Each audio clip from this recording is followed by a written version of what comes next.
Assalamualaikum warahmatullahi wabarakatuh. Kembali bersama saya Ida Nuraila. Kali ini saya akan bahas tentang bagaimana mencari ide menulis ya. Banyak orang yang bertanya ketika kami menggelar kelas-kelas menulis, gimana sih caranya mencari ide gitu. Kita sering nggak tahu mau nulis apa gitu. Ya, kita yakin bahwa setiap orang yang bisa bicara pasti bisa menulis ya. Atau tidak bisa bicara juga bisa menulis kok kalau dia bisa berpikir ya. Nah, ide itu seperti pikiran-pikiran yang melintas di dalam ingatan kita, yang itu berasal dari apa-apa yang kita alami sehari-hari, apa yang kita sukai, apa yang kita tekuni ya, atau apa yang menjadi hal-hal yang kita rasakan. Mungkin ada seorang yang sedang sedih karena satu dan lain hal. Nah, kesedihan itu bisa ditulis atau mungkin gembira, terharu, ya, heran, takjub, ya bahkan itu pun bisa ditulis ya. Maka banyak sebenarnya sumber dari ide itu.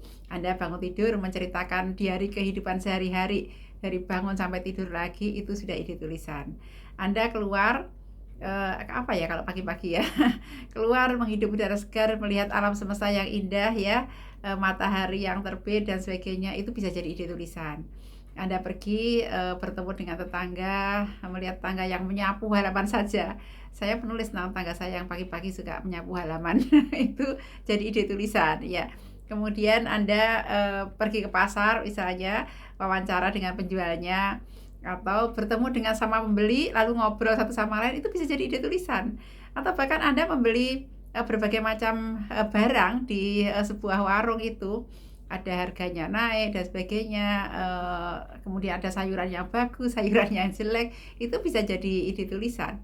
Lalu Anda pulang, Anda masak, Masya Allah ya, masak itu jadi ide tulisan. Bahkan dapur ya, dapur itu jadi ide tulisan ya, tentang gimana sih misalnya menata dapur.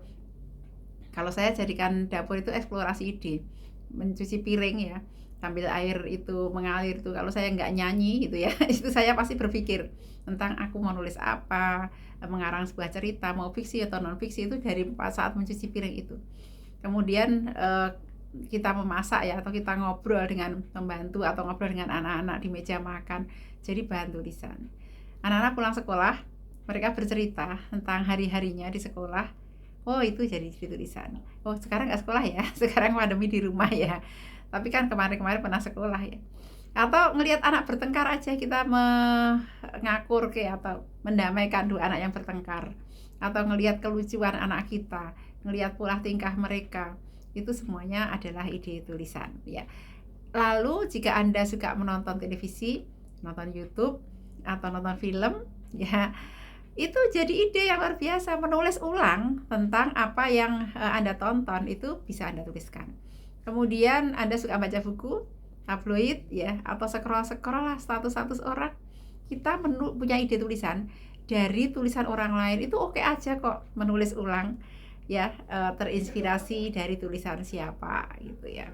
Kemudian Anda suka mendengarkan ceramah, ceramah ya.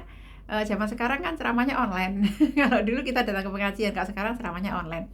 Mungkin hanya satu quote dari ustadz, itu bisa dikembangkan jadi tulisan. Atau resume dari ceramah itu sendiri. Atau topik dari ceramah itu diuraikan dari sudut pandang yang lain. Itu bisa kemudian menjadi sebuah tulisan ya. Kemudian pengalaman diri sendiri, Anda pasti punya pengalaman berkesan. Jatuh cinta pertama kali, patah hati, kemudian rasanya menikah, berbunga-bunga, lamaran yang luar biasa gitu, membuat hati deg-degan, deg-degdug ya, atau di PHP-in orang, boleh juga ya. Kemudian apa lagi sih ya, pokoknya pengalaman pribadi deh.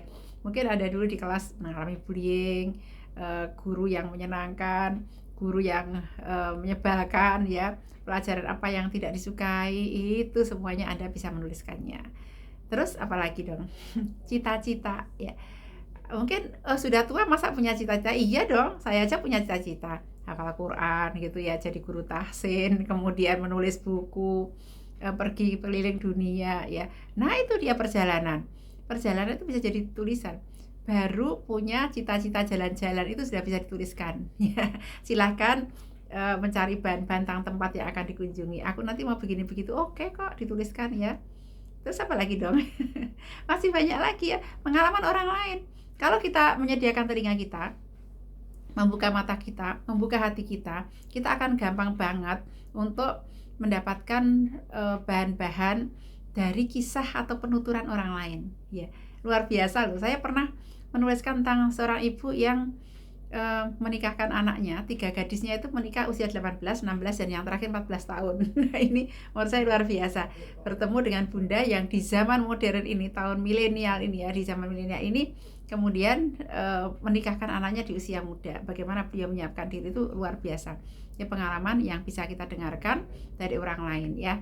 Terus tips-tips sederhana yang kita lakukan, gimana sih membersihkan panci gosong atau apapun ya, yang orang lain mungkin nggak tahu, oh ternyata begitu toh. Misalnya masak nasi, tipsnya agar nasinya awet dan sebagainya, itu oke kok, keterampilan-keterampilan yang kita kuasai.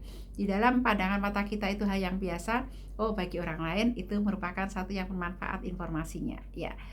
Terus apalagi dong? Banyak ya yang kemudian kita bisa tuliskan, seperti dialog-dialog kita dengan anak, dialog dengan suami ya, bahkan menceritakan mimpi selama bukan mimpi buruk ya, atau hal-hal yang bahkan tidak pernah terjadi sama sekali yang kita hayalkan ya, itu pun bisa ditulis dalam bentuk fiksi ya. Insya Allah tidak akan kehabisan menulis, tapi ada syaratnya teman-teman. Apa?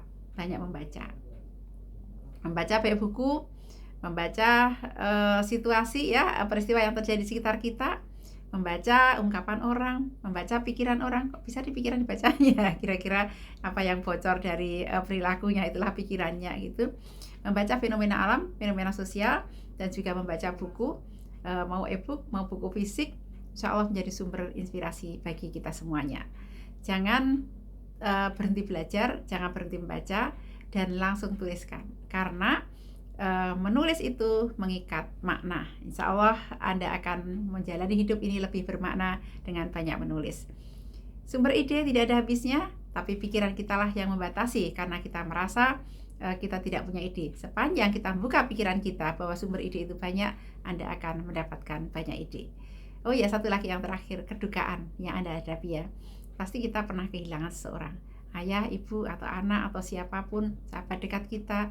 Kedukaan itu menjadi sumber tulisan yang tidak ada habisnya. Perjuangan hidup menjadi sumber tulisan yang tidak ada habisnya. Bahkan sakit kecil saja, masukkan duri saja, bisa menjadi sumber tulisan.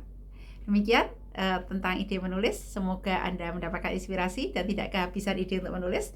Selamat menggali ide, mengalirkan mata air yang tidak ada habisnya, masuk ke dalam telaga literasi. Assalamualaikum warahmatullahi wabarakatuh.